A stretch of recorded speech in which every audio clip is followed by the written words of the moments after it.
William Scott came home unannounced. Nobody knew he was back. The house was silent like it had been for 18 months. But then he heard something. Sounds. Coming from somewhere inside. His heart started racing. He didn't know what it was. He moved toward it, following the noise, his hands trembling. It was coming from the kitchen. He pushed open the door, and what he saw stopped his heart.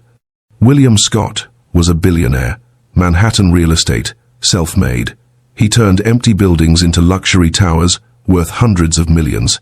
Everything he touched turned to gold. But money couldn't bring back what he'd lost. His wife, Catherine, died in a car accident. Upper East Side. Drunk driver ran a red light. She was gone instantly. William was in Dubai closing a $200 million deal when he got the call. At her funeral, something broke inside his 3 daughters. Mary, Edith and Michelle, 4 years old, identical triplets, honey blonde curls, green eyes. They stopped talking, all 3. At the same time, Mary used to recite nursery rhymes. Edith asked why about everything. Michelle sang made-up songs in the bathtub. Now, nothing. Silence. 18 months of complete silence. No words, no laughter, no crying out loud. Just 3 little girls holding each other's hands, staring at nothing, like ghosts. William spent millions trying to fix it. Child psychologists from the best hospitals, specialists from London, therapy after therapy. He took them to Disneyland, to the beach, to Montana. He bought them puppies, built them a treehouse. Nothing worked. The girls stayed locked inside themselves, silent, together, like they'd made a pact with grief. So William did what broken men do. He ran. He buried himself in work. 16-hour days, business trips every other week, Singapore, London, Dubai. Because sitting in that house felt like suffocating. His estate in Westchester had 12 bedrooms, an infinity pool, a tennis court, a home theater, but it was the loneliest place on earth. One evening, Martha, the head housekeeper who'd been with the family for 20 years, approached him. "Mr. Scott, I can't manage this alone anymore. The house is too big. The girls need more help than I can give. Can I hire someone?" William barely looked up. "Hire whoever you need, Martha." 3 days later, Maureen Hart walked through the door. 30 years old, from Harlem, studying early childhood education at night while raising her teenage nephew. Her sister had died 2 years earlier. She understood grief. She knew what it felt like to keep breathing when your heart was broken. William saw Maureen once in the hallway. She was carrying cleaning supplies. She nodded. He didn't even look at her. But his daughters noticed. Maureen didn't try to fix them. She didn't force them to talk or smile. She just showed up, every single day, folding, laundry, humming old hymns while she worked, cleaning their rooms, being present. And slowly, the girls started coming closer. In the first week, Mary watched from the doorway while Maureen made the beds, then Edith, then Michelle. In the second week, Maureen hummed softly while organizing toys. Michelle crept closer, just listening. In the third week, Mary left a crayon drawing on the clean laundry, a yellow butterfly. Maureen picked it up like it was precious. She smiled and taped it to the wall. "This is beautiful, sweetheart," she whispered, and Mary's eyes flickered. Just a little. Week after week, something was happening. Something quiet, something sacred, something William never saw because he was never home. The girls started whispering to Maureen, then talking in sentences, then laughing while she folded towels. By 6 weeks, they were singing again. Maureen didn't announce it. She just loved them, gently, patiently, like watering a garden and trusting God to bring the growth. William had no idea his daughters were coming back to life. He was in Singapore closing a massive deal, exhausted, stressed. He wasn't supposed to come home for 3 more days, but something inside him said, go. He didn't call ahead. He just booked a flight and left. When he walked through the front door, the house was quiet. Like always, he expected nothing different. But then he heard something. Sounds. His chest tightened. He stood frozen in the entryway, listening. It couldn't be. The house had been silent for 18 months. But the sounds were real. Laughter. Children's laughter. William's hands started shaking. His heart pounded. He didn't understand. He moved toward the sound, down the hallway, faster, his breath caught in his throat. It was coming from the kitchen. He reached the door. His hand trembled as he pushed it open, and what he saw inside stopped his entire world. But before we continue, hit that subscribe button, click like, and tell me where in the world you're watching from.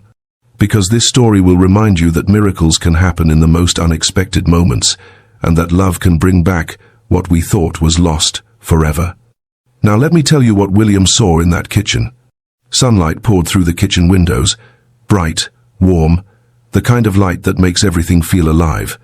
Michelle was sitting on Maureen's shoulders, her little hands tangled in the woman's hair, giggling uncontrollably. Mary and Edith sat barefoot on the counter by the sink, legs swinging, faces glowing. They were actually singing, "You Are My Sunshine." Their voices filled the room like music William had forgotten existed. Maureen was folding small bright dresses, humming along with them, smiling like this was the most natural thing in the world. The girls were wearing matching magenta outfits. Their hair was brushed, their cheeks were flushed with joy. They looked alive. William stood frozen in the doorway. His briefcase had fallen from his hand somewhere behind him. He couldn't move, couldn't breathe. His daughters, talking, laughing, singing. For 3 seconds, something broke open inside him. Relief so powerful it felt like his chest might cave in. Gratitude, joy. A feeling he hadn't felt since Catherine died, like maybe, just maybe, God hadn't forgotten them. Then Michelle shouted, "Louder, Miss Maureen, sing louder." And something shifted. William didn't understand it. He couldn't name it, but it rose up fast and hot and ugly. Jealousy, shame, rage. This woman, this stranger, had done what he couldn't. She'd brought his daughters back from the dead. While he was closing deals and flying across the world, she was here, loving them, healing them, being the parent he should have been. And he hated her for it. What the hell is going on here? His voice exploded across the kitchen like a gunshot. The singing stopped. Instantly, Michelle's face crumpled. Maureen stumbled, her hands shaking as she carefully lifted Michelle off her shoulders and set her down. Mary and Edith froze on the counter, their legs stopping mid-swing. "Mr. Scott, Maureen's voice was quiet, steady, but William could see her trembling. "This is completely inappropriate," William's voice cracked. "You were hired to clean, not to play dress-up and turn my kitchen into some kind of daycare circus." Maureen lowered her eyes. "I was just spending time with them, sir. They were—" "I don't want to hear it." William's face was red. His fists clenched at his sides. "Putting my daughters on counters? Carrying them around like that? What if one of them fell? What if something happened?" "Nothing happened, sir. I was being careful." "You're fired." The word came out cold, final. "Pack your things. Leave. Now." Maureen stood there for a moment, her hands gripping the edge of the counter. Her eyes were wet, but she didn't argue. She didn't beg. She just nodded. "Yes, sir." She walked past William with her head high, shoulders straight, tears slipping quietly down her cheeks. The girls didn't make a sound. They climbed down from the counter slowly, carefully, holding each other's hands. Their faces were blank, empty, like someone had reached inside and turned off a switch. They looked at their father, really looked at him, and William saw it. Fear. They were afraid of him. Mary's lip trembled, but no sound came out. Edith gripped her sister's hands tighter. Michelle's eyes filled with tears that fell silently down her face. Then they turned and walked out of the kitchen together, hand in hand, their bare feet padding softly against the floor. The room fell silent. William stood there alone. The bright dresses Maureen had been folding were still on the counter. The sunlight that had felt so warm moments ago now felt harsh, accusing. His legs felt weak. He grabbed the edge of the counter to steady himself. "What did I just do?" His voice was barely a whisper. The house was silent again, the way it had been for 18 months. Cold, dead, empty. William sank into a chair, his head falling into his hands. And for the first time since Catherine's funeral, he felt the full weight of what he'd become. Not a father, a destroyer. That night, William sat alone in his study. The room was dark except for the lamp on his desk, A glass of scotch sat untouched in his hand. He stared at the photo on the shelf. Catherine, laughing, holding the girls when they were babies. All three of